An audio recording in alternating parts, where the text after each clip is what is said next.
जय हिंद। मैं हूं कर्नल दानवीर और आप देख रहे हैं दानवीर सिंह यूट्यूब चैनल। आप सभी का बहुत बहुत शुक्रिया कि आप मेरे साथ जुड़े और आपने मेरा ये वीडियो देखना चुना। आज इस वीडियो में मैं बात फिर से अफगानिस्तान की ही करूंगा, लेकिन थोड़ा सा डिटेल में। और इसके लिए मैंने कुछ सवाल बनाए हैं, कुछ लिस्ट किए हैं मैंने सवाल जो काफी लोगों के दिमाग में हैं, जहन में हैं, और मैं उन सवालों का जवाब दूंगा। तो वो सवाल क्या है, एक बार इस सारे सवालों पर नजर डाल लेते हैं। सवाल पहला यह है कि तालिबान कौन है, पाकिस्तान ने उनकी मदद कैसे की। दूसरा, क्या तालिबान बदल चुके हैं। बहुत सारे लोग ये सवाल पूछ रहे हैं कि क्या तालिबान बदल गए हैं और अभी ये गुड तालिबान नजर आ रहे हैं, वगैरह वगैरह। तीसरा सवाल है कि क्या तालिबान अफगानियों की पहली पसंद है। कईयों का मानना है कि तालिबान को जिस तरीके से सपोर्ट मिला ग्राउंड पर, वो अफगानियों की पहली पसंद है, इसीलिए अफगानिस्तान इतनी जल्दी गिर गया। तो ये एक नजरिया पेश करने की कोशिश की गई, एक नैरेटिव पेश करने की कोशिश करी गई। इसका भी जवाब लेंगे, हम ही देंगे। अफगानी सेना क्यों इतनी जल्दी हार गई या गिर गई, इसके क्या कारण है। तो इसके कारण मैं टेक्निकली आपको समझाने की कोशिश करूंगा कि इसके क्या कारण है। इसका मतलब ये नहीं कि अफगानी सेना कमजोर थी या बुजदिल थी, उसके क्या कारण है वो मैं आपको डिटेल में बताऊंगा। पांचवा सवाल जो मैंने निकाला है, अगेन जो लोगों के बहुत दिलो दिमाग में है, और ये सवाल लोग पूछ रहे हैं कि अब पाकिस्तान में क्या होगा, करेक्शन, अब अफगानिस्तान में क्या होगा। भाई, अब तालिबान आ गए हैं और आपने बहुत सारे वीडियो देख लिए कि कैसे वहां पे लोग दौड़ रहे हैं, एयरपोर्ट पे जहाजों पे लटकने की कोशिश कर रहे हैं, फला ढिमका, और ये सब बहुत वीडियो वायरल हुए। तो अब सवाल यह है कि अब अफगानिस्तान में क्या होगा। छठा सवाल है कि पाकिस्तान में खूब जश्न का सा माहौल है।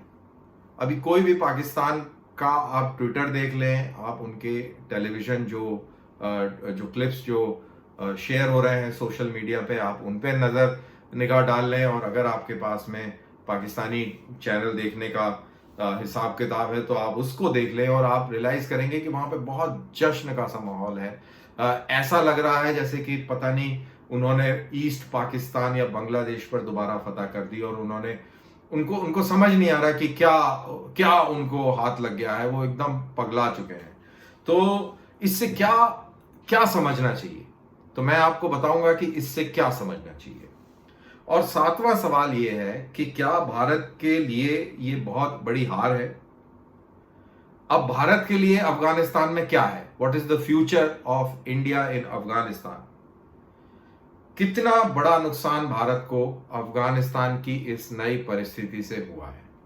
तो ये बेसिकली ये 7 सवाल हैं, इनका मैं जवाब दूंगा। और ये 7 सवाल मेरे को लगा जितने लोगों से मैं इंटरेक्ट करता हूं या बातें सुनता हूं सोशल मीडिया पे, जो लोग सवाल पूछते हैं या अपना विचार जो पेश करते हैं, उससे ये निकल के आया कि ये तकरीबन मोटा मोटी वो 7 सवाल हैं जो कि लोग जानना चाहते हैं। अब मैं इसको अपने नजरिए से, अपने तजुर्बे से मैं इसको समझाने की कोशिश करता हूं। तो पहला सवाल है कि तालिबान कौन है और पाकिस्तान ने इनकी कैसे मदद की।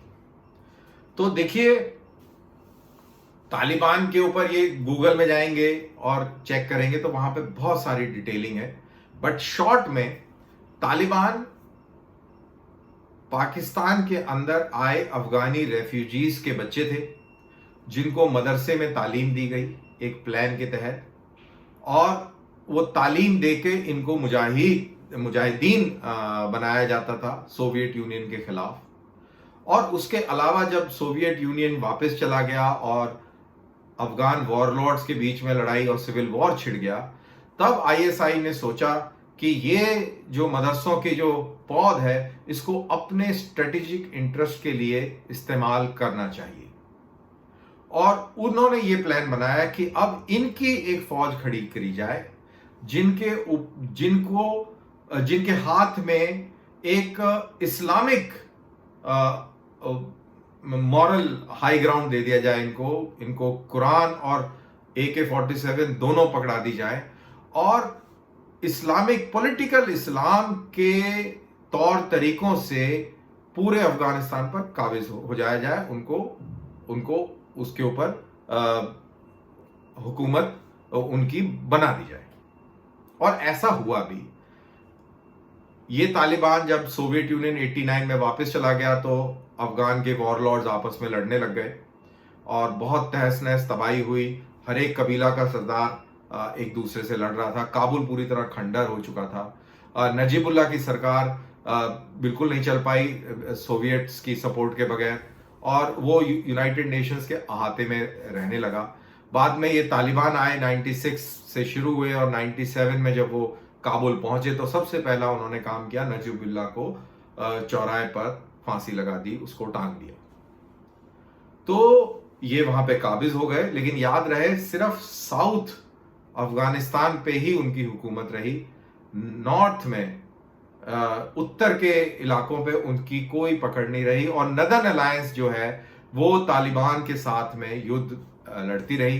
वो तालिबान का एक बहुत ही रॉन्ग स्ट्रेटेजिक मूव था कि उन्होंने ओसामा को पनाह दे दी और उससे अमेरिका चिढ़ गया और पनाह तो दी लेकिन उसके बाद जो हुआ 9/11 की घटना वो सबको मालूम है और अमेरिका ने तालिबान के ऊपर हमला बोल दिया और फिर वो खुद काबिज हो गया। तो ये एक बहुत ही शॉर्ट में मैंने आपको बताया कि तालिबान कौन है। तो तालिबान एक बार फिर रिपीट कर देता हूं, ये बेसिकली पाकिस्तान के खैबर पख्तूनवा और कबायली इलाकों में जो मदरसे बने थे उसके अंदर पढ़ाई लिखाई करने वाले वो इस्लामिक छात्र थे जिनको ISI ने इसी काम के लिए ट्रेन किया था, इसी काम के लिए ये पौध तैयार की थी। अब इसी के साथ जुड़ा हुआ है कि पाकिस्तान की ISI और सेना ने उसकी कैसे मदद करी। देखिए, पाकिस्तान ने सबसे पहला जो काम किया वो ये किया कि हिंदुस्तान के साथ में सीज फायर कर दिया लाइन ऑफ कंट्रोल के ऊपर फरवरी के महीने में, जिससे कि उसके ईस्टर्न बॉर्डर पे यानी कि हमारे वेस्टर्न बॉर्डर पे शांति रहे और उसको यहां से कोई तकलीफ ना हो और वो पूरा फोकस अफगानिस्तान में लगा सके। उसको फरवरी में पता लग गया था कि क्या होने वाला है, उसने प्लानिंग करनी शुरू कर दी थी। और जब अमेरिका अफगानिस्तान के अंदर 20 साल से था, उसने तालिबान को पाला, तालिबान को पनाह दी, तालिबान के लोगों के जो परिवार थे उनको शरण दी, उनको माली इमदाद दी, उनको सब किस्म की सहूलतें दी। लेकिन साथ साथ अमेरिका के साथ भी डबल गेम खेलता रहा। इक्का दुक्का कुछ लीडर जो थे उनको पकड़ के जेल में भी डाला। अभी जो बरादर अब्दुल्ला मुल्ला बरादर जो अभी अफगानिस्तान के तालिबानी प्रेसिडेंट बनने वाले हैं, वो भी पाकिस्तान की जेल में थे और फिर उनको छोड़ दिया गया और ये एक अलग कहानी है। तो ये सारी कार्रवाई ये पहले से करता रहा और फरवरी में जब उसका बिल्कुल क्लियर हो गया कि अब वो समय आ गया है कि अब हमें अफगानिस्तान में फोकस करना चाहिए, उसने बड़ी समझदारी से, चालाकी से आपकी लाइन ऑफ कंट्रोल के ऊपर सीज फायर कर लिया और उसके बाद वो पूरी तरह इन तालिबानियों को ऑर्गेनाइज करने में लग गया। अब वो कैसे ऑर्गेनाइज किया होगा उसने, ये सब सवाल पूछे। भाई प्रूफ तो आपके पास किसी के पास नहीं है, तो ऑर्गेनाइज कैसे किया होगा? धीरे धीरे आने वाले टाइम में सब आ जाएगा। जैसा कि 96-97 में पाकिस्तानी फौज ने कैसे हेल्प की वो सबको मालूम चल गया।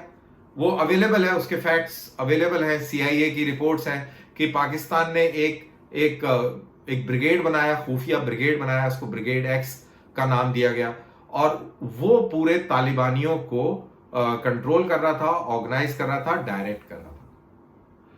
अब भी कुछ उसने वैसा ही किया होगा और मैं ये कहता हूं कि उसको समझने के लिए आप अपना ध्यान 1947 और 48 की कश्मीर की पहली लड़ाई में लेके जाएं। तो कैसे किया था पाकिस्तान ने?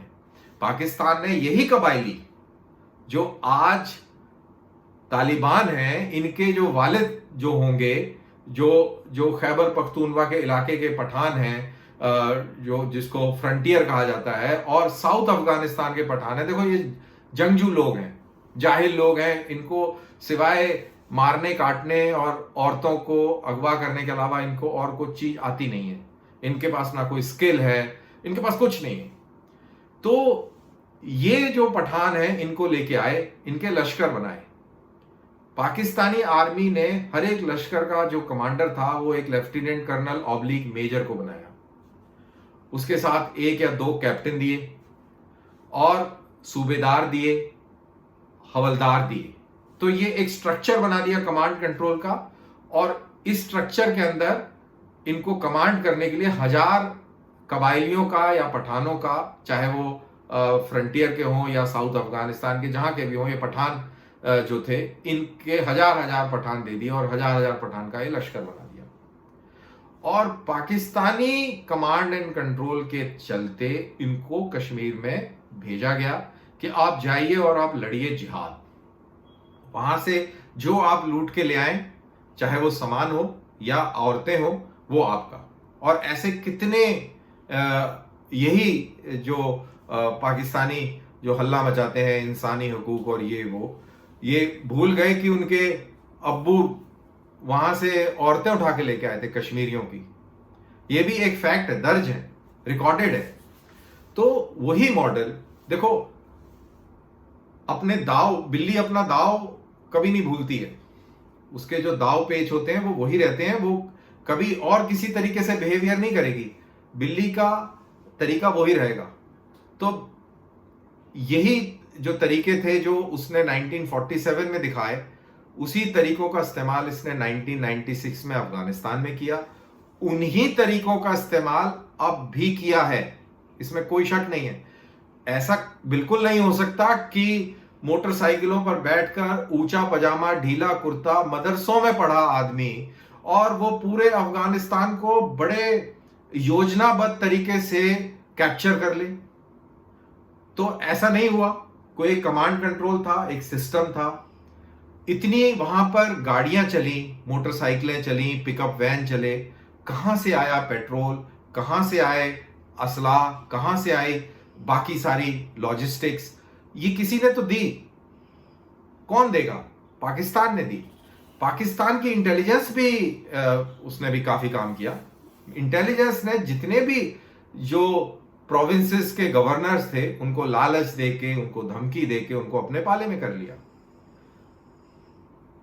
तो जब वो ये सब पाले में अपने आ गए और आपने पूरा command and control system set कर लिया, तो क्या होना था? वही होना था जो हुआ। 24 घंटे के अंदर काबुल जो है गिर गया। लोग कह रहे थे कि 30 दिन में गिरेगा कि 90 दिन में गिरेगा, वो टोटल 7 दिन के अंदर काबुल पे बैठ गए। तो ये पाकिस्तान की सेना ने मदद की है। दूसरा सवाल है कि क्या तालिबान बदल गए हैं? अब ये भी एक सवाल है, क्योंकि अब तालिबान ने भारत की भी प्रशंसा कर दी है कि भाई आपके जो इंफ्रास्ट्रक्चर के प्रोजेक्ट्स हैं हम इनकी तारीफ करते हैं और आप अपना ये काम करते रहिए, जो प्रोजेक्ट्स आप चला रहे हैं उनको आप पूरा करिए। तो उन्होंने ये कहा है कि सारे लोग जो नौकरी करते थे वो अपने अपने कामों को वापस लौट जाएं। और आज तो ये भी आया कि जो उनका टोलो न्यूज़ का जो टीवी चैनल था वहां पर एक लेडी एंकर न्यूज़ भी पढ़ रही थी। तो देखने में लग रहा है कि शायद तालिबान बदल गए। ऐसा लोग कह भी रहे हैं, पाकिस्तानी प्रोपेगेंडा भी ये है कि तालिबान बदल गए हैं। तालिबान बदल भी गए हैं। तालिबान ने अब दुनिया देख ली है। तालिबान अब इंटरनेशनल उन्होंने ट्रैवल करा है, उन्होंने इंटरनेशनल लोगों से बातें करी हैं, उन्होंने रशियन से बात करी है, उन्होंने चाइनीज से बात करी है, ईरानियन, तुर्की लोगों से, अरबी लोगों से और भारतीयों से उन्होंने बात करी है। उनका जो नजरिया है वो अभी काफी ब्रॉडन हो गया है। तो उस हद तक जरूर बदली हुए हैं, लेकिन क्या असली में वो बदली हो गए हैं? क्या ये तालिबान नाम की शैतानी बिल्ली अपने अपने जो कलर है वो चेंज कर लेगी? वो क्या कहते हैं उसको कि they don't change spots, leopard does not change spots. तो क्या वो स्पॉट्स बदली करेंगे? नहीं करेंगे। ये वैसे के वैसे ही रहेंगे, ऐसा मेरा मानना है। अगर बदली हो जाते हैं तो अफगानिस्तान के लिए भी अच्छी बात है, हमारे लिए भी अच्छी बात है और सबके लिए अच्छी बात है। लेकिन तजुर्बा ये कहता है कि ये बदली नहीं होंगे। क्योंकि यही इनकी तरबियत थी, मदरसों में ये यही सीख के आए हैं और यही चीज इनको आती है। इसके अलावा दूसरी चीज कोई इनको आती नहीं है। ये बदली नहीं होंगे, ये थोड़ी देर का दिखावा है, ढोंग है, और असली चेहरा इनका नजर आ जाएगा। तीसरा सवाल है कि क्या तालिबान अफगानियों की पहली पसंद है? तो इसका जवाब बड़ा सिंपल है। तालिबान, सबसे पहली बात, ये सदर्न अफगानिस्तान के पठान और कबायली इलाकों के पठान है। पाकिस्तान के कबायली इलाकों के पठान है। पठानों के अंदर भी जो पश्तून अफगानिस्तान में बसता है, सेंट्रल अफगानिस्तान में बसता है या नॉर्दर्न अफगानिस्तान में बसता है, उनको ये पसंद नहीं आते। वो इन सबको पाकिस्तानी कहते हैं। और ये मैं कैसे कह रहा हूं, कल मैं एक टीवी चैनल पे था और मेरे साथ में एक अफगानी आदमी बैठा हुआ था और वो खुद बोलता है, वो खुद एक पठान था और उसने ये बोला कि हम इनको पाकिस्तानी मानते हैं, इनको हम अपने जैसा पठान नहीं मानते हैं, क्योंकि इनकी डुअल नेशनैलिटी है, जो ड्यूरेंट लाइन के दोनों तरफ रहते हैं। ये अफगानिस्तान में रहते हैं, पाकिस्तान में काम करने जाते हैं, पाकिस्तान से काम करके अपने घर आ जाते हैं अफगानिस्तान में, और इस तरीके की बड़ी इंटरमिंगलिंग है, रिश्तेदारी इधर भी है उधर भी है, और पाकिस्तान जाके और ये कहीं भी शहरों में घूमते हैं, फिर वापस आ जाते हैं। तो इस तरीके का है। तो ये अफगानी कम और पठान और पाकिस्तानी ज्यादा है, ये उसका मानना था। तो ये बातें अगर सुन के और ये जो तजुर्बे हैं ये बताते हैं कि ये बदली नहीं हो सकते। ये एक अलग ढांचे में बन के निकले हैं और वो ढांचा शरिया और कुरान ने निर्धारित किया है, और वो किसी भी हालत में शरिया और कुरान के खिलाफ नहीं जाएंगे। और कुरान और शरिया में क्या लिखा है? वो यही लिखा है कि 12 साल से ऊपर की लड़की जायज है, जो अल्लाह को ना माने वो काफिर है, और जो काफिर है उसको खत्म कर दिया जाए, उसमें कोई गुनाह नहीं है, शबाब मिलेगा। और औरतें जो हैं वो मर्दों के बराबर नहीं है, उनका हक सिर्फ बच्चे पैदा करने का है, और आदमियों को और जिहादियों को खुश करने का है, वो वहीं तक ही महदूद रहे। तो ये चीजें कुरान में लिखी हैं, ये शरीयत में लिखी है, और इसके बरखिलाफ वो कभी भी नहीं जा सकते। अरे वो तो छोड़ दीजिए, जो इंटेलेक्चुअल्स हैं, जो इस रिलीजन से ताल्लुक रखते हैं, जो इंटेलेक्चुअल्स हैं, इंडिया के अंदर भी हमने देखा है, उन्होंने एक भी ट्वीट नहीं किया, एक भी ट्वीट नहीं किया। असुद्दीन ओवैसी हो गए, या आपके अरफा खानम हो गई, राना अयूब हो गई, जो भी हैं, इन्होंने कोई ट्वीट नहीं किया, निंदा नहीं करी तालिबान की। क्यों नहीं करी? क्योंकि भाई वो कुरान में लिखा हुआ है, आप कुरान के खिलाफ चले गए तो आप के ऊपर सवालिया निशान लग जाएगा और आपके खिलाफ कोई ना कोई वारंट जारी कर देगा। तो मेरा ये फिर मैं क्लियर कर दूं कि तालिबान बदली नहीं होंगे, और 2-3 महीने में आपको उनका असली चेहरा नजर आ जाएगा। चौथा सवाल जो है वो ये है कि अफगान की सेना क्यों हार गई? ये बड़ा इंटरेस्टिंग सवाल होना चाहिए, और ये मैं अपने तजुर्बे से एज ए सैनिक बता रहा हूं। मेरी क्या तरबियत है? मेरी तरबियत ये है कि जब हम पाकिस्तान पर हमला करेंगे तो पाकिस्तान पर हमला करने के लिए हमको तकरीबन एक साल की लॉजिस्टिक तैयारी करनी पड़ेगी। पेट्रोल, राशन, असला बारूद, कैलकुलेशन करना पड़ेगा कि पहले दिन कितना खर्च होगा, दूसरे दिन कितना खर्च होगा, तीसरे दिन क्या खर्च होगा, हमारा पॉलिटिकल एम क्या है, हम क्या पाकिस्तान को पूरी तरह खत्म करना चाहते हैं या पाकिस्तान के कुछ इलाकों पर कब्जा करना चाहते हैं, क्या है हमारी सरकार की क्या सोच है, वो क्या चाहती है हमसे। उस हिसाब से हम स्टॉकिंग करेंगे, प्लानिंग करेंगे, हथियारों की खरीद करेंगे, अपने हथियारों की रिपेयरिंग करेंगे और चुस्त दुरुस्त करेंगे सेना को, और ट्रेनिंग करेंगे। इसके लिए साल भी लग सकता है, उससे ज्यादा 2 साल भी लग सकता है, डिपेंड कि आपको क्या टास्क मिला है। और फिर आपकी नेवी, आपकी एयरफोर्स सब शामिल होगी। जब मैं हमला करने जाऊंगा तो मेरी एयरफोर्स मेरे को सपोर्ट करेगी, दुश्मन के टारगेट्स को सॉफन करेगी, उन पे बमबारी करेगी, उनको कमजोर करेगी, और फिर मैं अपने सैनिकों को लेकर उसके ऊपर धावा बोलूंगा, और जो बचे कुचे फौजी होंगे उनको, पाकिस्तानी फौजी, उनको मैं खत्म कर दूंगा।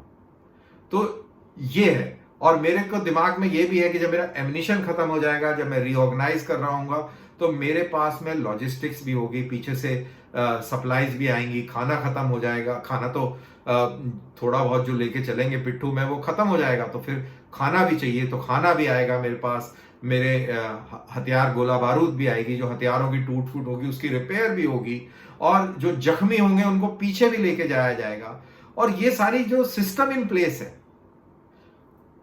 यानी कि एयरफोर्स की सपोर्ट होगी, लॉजिस्टिक्स की सपोर्ट होगी, मेरे को भरोसा होगा कि मेरे पीछे पूरी बैकिंग है, मेरे कमांडर्स पे मेरे को एतमाद होगा, और तब मैं जाके लड़ाई लड़ूंगा, मेरा मोराल हाई होगा। लेकिन यहां पर क्या हुआ, आपने ट्रेनिंग तो अफगानिस्तान की फौज की इसी लाइन पर दे दी कि क्लोज सपोर्ट, एयर सपोर्ट आएगी, आपकी कैजुअलिटी इवैक्यूएशन होगी, यानी कि जख्मी लोगों को वापस ले जाया जाएगा, आपकी लॉजिस्टिक सपोर्ट होगी, खाना पानी की पूर्ति ऐसे होगी, ये होगा वो होगा। तो आपने इस मॉडल पे आपने उसकी ट्रेनिंग करी, और आपने रातों रात उसको अकेला छोड़ दिया। लॉजिस्टिक सपोर्ट आपसे छीन ली, आपकी एयर सपोर्ट आपसे छीन ली, और आप अपना बोरिया बिस्तरा उठा के भाग गए। तो वो फौजी का क्या होगा, मनोबल गिरेगा।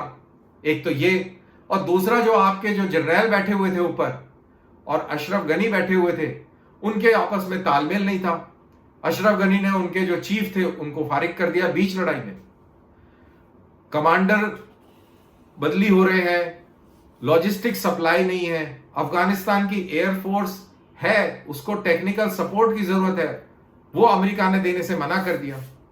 उन्होंने भारत से भी इसकी गुहार लगाई, भारत ने भी शायद कोई सपोर्ट नहीं दी। तो ऐसी सिचुएशन में जब आपको ये पता है कि मेरे पीछे कोई नहीं है, मेरी जो सरकार है वो कमजोर है, अमरीकी भाग खड़े हुए हैं, तो मोराल डाउन हो जाएगा। और फिर सवाल होगा कि जब उन लोगों को कोई परवाह नहीं है तो मैं क्यों परवाह करूं, मैं अपनी जान जोखिम में क्यों डालूं, और किसके लिए डालूं। तो मेरे लिए हथियार डालना ज्यादा बेहतर रहेगा, बजाय कि मैं अपनी जान गंवा दूं इस बेवकूफी में। तो अफगानिस्तान की सेना कमजोर नहीं है, वो भी वही पठान है, वही ताजिक, वही उज़्बेक है, लेकिन जो सिस्टम था वो पूरा कोलैप्स हो गया करप्शन की वजह से, और जो अमेरिका ने हाथ खींच लिया। आपने ट्रेनिंग उनको उस तरीके से दी थी। अब पाकिस्तान ने ट्रेनिंग इन तालिबानी आतंकवादियों को उस तरीके से नहीं दी थी कि आपको हेलीकॉप्टर से सपोर्ट आएगी, हेलीकॉप्टर गनशिप आपको सपोर्ट देंगे, आर्मर की सपोर्ट होगी, आपको टैंक चलेंगे, आर्टिलरी फायर होगा, ये सब कोई उनको ट्रेनिंग नहीं दी थी। और ये नहीं ट्रेनिंग दी थी कि आप अगर चोट लग जाएगी तो आपको इवैक्यूएट कर दिया जाएगा, चोट लग जाएगी तो वहीं पे अपना कुछ इलाज कर सकते हो, करो, नहीं तो मरो, कोई फर्क नहीं पड़ता। डिस्कार्डेबल, डिस्पोजेबल थे वो। तो इसीलिए सेना हार गई, अफगान की सेना। उनके पास इक्विपमेंट वगैरह सब कुछ था, लेकिन जैसा मैंने कहा लॉजिस्टिक सपोर्ट और एयर सपोर्ट की कमी होने की वजह से, और जो लीडरशिप की कमजोरी, और उनके बीच में जो अफरा तफरी मची हुई थी, घबराहट थी, उसका असर आगे फ्रंटलाइन सैनिकों पे हुआ, और जिसकी वजह से एक बहुत ही स्पीड से लोगों ने सरेंडर किया, और बगैर गोली चलाए ये तालिबानी आतंकवादी अफगानिस्तान में घुस गए। पांचवा सवाल है कि अब अफगानिस्तान में क्या होगा। अफगानिस्तान में क्या होगा इसकी झलक हमें मिलती है अमरुल्लाह साले, जो अफगानिस्तान के वाइस प्रेसिडेंट थे। उन्होंने कुछ देर पहले एक ट्वीट किया है, और उन्होंने कहा है कि रेजिस्टेंस के लिए तैयार रहें। जो उनकी पंशीर घाटी थी, अहमद शाह मसूद का जो इलाका था, जो ताजिक लोगों का, ताजिक फाइटर्स का जो गढ़ था, वहां पे अभी भी तालिबान नहीं पहुंचे हैं, और वो एक रेजिस्टेंस तैयार कर रहे हैं इन तालिबानियों का मुकाबला करने के लिए। और आपको ये भी बता दिया जाए कि बहुत सारे लोग हैं, बहुत सारे ट्राइबल्स हैं जो तालिबानियों के साथ नहीं हैं। दैट इंक्लूड्स हेरात का शेर, जिसको सरेंडर करना पड़ गया, क्योंकि उसको भी वही चीज नजर आई जो अफगान के सैनिकों को नजर आई। तो ऐसे नदर्न एरिया में बहुत सारे लोग हैं, इंक्लूडिंग पख्तून, जो इनको पाकिस्तानी मानते हैं तालिबानियों को, और इनके साथ किसी भी हालत में खड़े होने को तैयार नहीं है। ये देश परस्त लोग हैं, और ये अब एक रेजिस्टेंस कायम करेंगे। साथ ही ईरान के साथ जो लगने वाला इलाका है, यहां पर बहुत बड़ी तादाद हजारा शियाज की है, और अब जब ये बात हो रही है कि ये अफगानिस्तान के अंदर शरिया लागू होगा, तो शरिया कौन सा लागू होगा? शियाओं का शरिया लागू होगा या सुन्नियों का शरिया लागू होगा? किसका शरिया लागू होगा? तो ये भी एक विवाद का मसला बनेगा। और उसके अलावा बहुत सारे ट्राइबल लीडर्स हैं, ट्राइबल वॉरलॉर्ड्स हैं, जब उनको लगेगा कि हमारे को वो फेयर डील नहीं मिल रही है जो मैं चाह रहा था, मैं सोच रहा था, ये भी छिटकेंगे। यानी कि अफगानिस्तान के अंदर सिविल वॉर होना लाजमी है, सिविल वॉर होगी। और जो मुल्क सदियों से आपस में ही लड़ता रहा है, वो अब अपने अपने स्किन का कलर बदली कर देंगे। वहां के लोग वो अचानक से सिविलाइज्ड हो जाएंगे और वो सब अमनो चैन के साथ रहने लगेंगे। ये आपकी बहुत बड़ी गलतफहमी है। तो अफगानिस्तान में आप वही देखेंगे जो अभी तक देखते आए थे। थोड़े दिन की बात है, असली चेहरे सामने आ जाएंगे। छठा सवाल है कि पाकिस्तान में खूब जश्न का माहौल है, इसको कैसे देखा जाए? देखिए, पाकिस्तान के अंदर एंटी अमेरिकन फीलिंग बहुत जबरदस्त है। पाकिस्तान एक बड़ा ही विचित्र मुल्क है, और पाकिस्तान नहीं, ये जितनी भी उम्मा है, इन सबको अमेरिका से बहुत नफरत है। इन सबको वेस्टर्न सिविलाइजेशन से बहुत नफरत है। इनको वहां पर नंगापन दिखता है, इनको वहां पर शराब दिखती है, इनको वहां पर बहुत सारी ऐसी चीजें दिखती हैं जिसको वो गलत मानते हैं, कुरान की वैल्यूज के हिसाब से नहीं मानते हैं। लेकिन सब के सब वहीं जाना चाहते हैं, सब के सब अमेरिका जाना चाहते हैं, यूरोप में जाना चाहते हैं। ये इनकी सबकी ये तमन्ना है कि हम वहां जाएं, और वहां पे आप इनको मस्ती करते हुए भी देख लेंगे। तब कहां जाता है कुरान और किधर जाती है शरिया, और कहां जाते हैं वो इस्लामी कानून और वो रिवायतें, वो सब भूल जाते हैं। ऐसे मैंने भी कई देखे हैं, और जो आप ये वीडियो देख रहे हैं, आप भी जानते होंगे अगर कुछ इससे लोगों को, तो आप देखते होंगे कि उनका रवैया आम लोगों में अलग होता है, और जब आपके नजदीक होते हैं और आपके क्लोजली इंटरेक्ट करते हैं तो उनका रवैया अलग होता है। तो ये सब वो काम कर्म करते हैं जो सारी दुनिया करती है, लेकिन लोगों के सामने प्रिटेंड ये कुछ और करते हैं। तो मैं वही कह रहा हूं कि यहां पे एंटी वेस्ट फीलिंग बहुत ज्यादा है, लेकिन सब वहां जाना भी चाहते हैं। और इनकी पूरी इकोनॉमी अमेरिका और FATF और IMF पे निर्धारित है। उनके सामने हाथ जोड़कर भीख मांग रहे हैं, और उनके बगैर इनका चारा भी नहीं चलेगा। लेकिन फिर भी खुशी का बहुत इजहार किया जा रहा है, जश्न मन रहा है, और कि हमने अमेरिका जैसी ताकत को हरा दिया। उनको ये बहुत अच्छी, बहुत एक जबरदस्त फीलिंग आई हुई है कि देखो हम कितने पावरफुल हो गए हैं। ये खुशफहमी आ गई कि हमने अमेरिका को हरा दिया। और साथ ही साथ उनको इस चीज का बहुत मजा आ रहा है कि हिंदुस्तान को वहां से भागना पड़ा। हिंदुस्तान वहां से अपने आप को इवैक्यूएट कर रहा है। सारी जो एम्बेसी है उसमें ताला लगा के ये भाग खड़े हुए हैं। उनको बहुत मजा आ रहा है। वो दूर की सोच नहीं पा रहे कि भाई अब आगे क्या होगा, अब आगे क्या होगा। भीख हमने वेस्ट से मांगनी है, अमेरिका से भीख मांगनी है, यूरोप से भीख मांगनी है, भीख तो मांगनी है। और तालिबान को सपोर्ट करके, और हमने जो अपना असली चेहरा जो दिखाया है, डबल स्पीक की जो बात करी है, फोक टंग दिखाई है, जैसे सांप की जीभ देखी होगी ना, वो ऐसे ऐसे फोर्क होती है, फोक्ड। तो वो वाली हम बातें करते रहे, तालिबान के साथ अलग, अमेरिकनों के साथ अलग। तो ये असली चेहरा सारी दुनिया ने देख लिया, और हम तो खैर पाकिस्तान को बहुत अच्छी तरह से जानते हैं, सालों से जानते हैं। तो अब आगे इनके आने वाले समय बहुत मुश्किल होने वाला है। और उधर इन्होंने मदरसा छाप तालिबान तो बिठा दिया, लेकिन अब जितने भी पाकिस्तान के अंदर जो आपके कट्टरपंथी जो संगठन है, वहां पर अब ये बातें हो रही हैं कि पाकिस्तान के अंदर भी बहुत करप्शन है, पाकिस्तान के अंदर भी पश्चिमी सभ्यता का बहुत ज्यादा प्रकोप है, और इसको हटाने के लिए अब तालिबान जैसी मुहिम चलानी चाहिए। इमरान खान का आपने वो स्टेटमेंट जरूर सुना होगा कि गुलामी होती है और एक दिमागी तौर पर गुलामी होती है, एक रिवायती गुलामी होती है। तो उससे तालिबान ने छुटकारा दिलाया है अफगानिस्तान को। तो ये बहुत इंपॉर्टेंट है क्योंकि पाकिस्तान के अंदर बहुत सारे ऐसी ऑर्गेनाइजेशंस हैं जो कट्टरपंथी हैं। आपने लाहौर के अंदर लब्बैक पाकिस्तान को देखा, कैसा उन्होंने वहां पर आतंक मचाया था। तो उस तरीके का पाकिस्तान बहुत बड़ा है, बहुत ज्यादा रेडिकलाइज कंट्री है वो।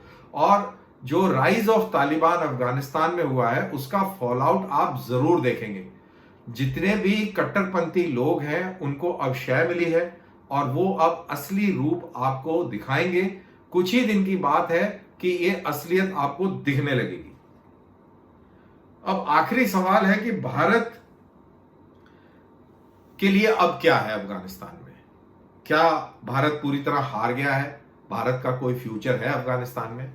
तो देखिए, जहां तक भारत की जो सिचुएशन थी, जो भारत जो चाहता था, क्योंकि हमारी बड़ी ह्यूमैनिटेरियन अप्रोच रही है, हम चाहते थे कि अफगानिस्तान में किसी तरह से डेवलपमेंट हो, अफगानिस्तान के अंदर लोगों को डेमोक्रेसी चखने का मौका मिले और एक ओनरशिप मिले, एक अच्छी जिंदगी जीने का एक मौका मिले, और वो हमने प्रदान करने की कोशिश करी। हमने वहाँ डैम बनाए, हमने वहाँ रोड्स बनाई, हमने वहाँ पार्लियामेंट बिल्डिंग बनाई और अस्पताल बनाए। तो हमने ये अच्छे काम करे और अनफॉर्चुनेटली वो सारे काम हमें वहाँ पे छोड़कर वापस आने पड़ा है क्योंकि अब तालिबान वहाँ पर बैठ गया है। लेकिन सिल्वर लाइनिंग जो है, क्लाउड के ऊपर जो सिल्वर लाइनिंग है, जो जो काले बादलों के ऊपर जो सुनहरी जो रेखा जो दिखती है, वो ये है कि तालिबान ये कह रहा है कि भारत ने, हिंदुस्तान ने बहुत अच्छा काम किया है अफगानिस्तान में और उसको वो काम करते रहना चाहिए। वो बात और है कि हम इतनी जल्दी उनके झांसों में आएंगे नहीं और कैरिड अवे होके और वो सब काम अभी इतनी जल्दी नहीं करेंगे। हम थोड़ा वेट एंड वॉच करेंगे और हमारे लिए ये एक बहुत मुश्किल की घड़ी है from Jio political point of view से, क्योंकि अब स्थिति ये है कि चाइना एक बहुत इंपॉर्टेंट प्लेयर उभर के निकल रहा है अफगानिस्तान के अंदर।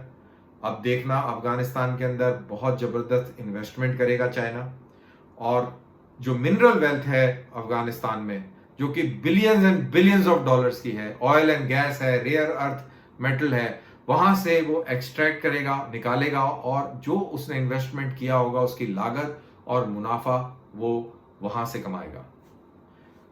रशिया और चाइना अलाइंड हो गए हैं। पूरा सेंट्रल एशिया पहले से ही रशिया के खेमे में था, रशिया अब चाइना के साथ मिल गया है, ईरान भी चाइना के साथ मिलता जा रहा है, पाकिस्तान तो एक क्लाइंट स्टेट है ही। तो ये सारे के सारे अब अफगानिस्तान में एक अलग किस्म का गेम खेलेंगे और हम अमेरिकनों के साथ खड़े दिखते हैं। साउथ चाइना सी है और एक हमारा एक अलग इंडियन ओशन के अंदर हमारे अलग इंटरेस्ट हैं और वो अमेरिका के साथ में अलाइंड है। तो क्योंकि हमारे अमेरिका के साथ में वो अलाइंड है तो हम उस इलाके में नहीं बैठ सकते जिस इलाके के अंदर अमेरिका विरोधी फोर्सेस जो हैं वो खड़ी हो गई, दैट इज चाइना, रशिया और ईरान एंड पाकिस्तान। हम रहना भी चाहें तो हमको कोई रहने नहीं देगा। तो हमारे लिए मुश्किल की घड़ी है, लेकिन आई एम वेरी श्योर जिस तरीके से हम लोगों ने अभी तक स्मार्टनेस दिखाई है, हम लोगों ने वो सिचुएशन को अच्छी तरह देरी से ही भले, लेकिन जिस तरीके से हमने उसको रीड किया, तालिबान के साथ एंगेज हमने किया, हमने दोहा में किया, ईरान तेहरान में किया, हमने ताशकंद में किया, हमने मॉस्को में किया, और तालिबान के साथ बैकडोर हमने खूब सारी बातें भी करी हैं। और थोड़ा सा सेटल डाउन होने दीजिए, let the dust settle down, और फिर देखते हैं कि तालिबान किस तरीके से एक सरकार बनाता है। क्या वो सारे धड़ों को एक साथ मिलाने के लिए तैयार है? क्या वो तालिबान उसी तरीके से आएगा जैसा वो पहले था? नहीं आएगा तो कैसी सिचुएशन अफगानिस्तान में डेवलप होती है, उसी बेसिस पर इंडिया कॉल लेगा, और आई एम वेरी श्योर जो भी कॉल लेगा वो इंडिया के हक में होगी।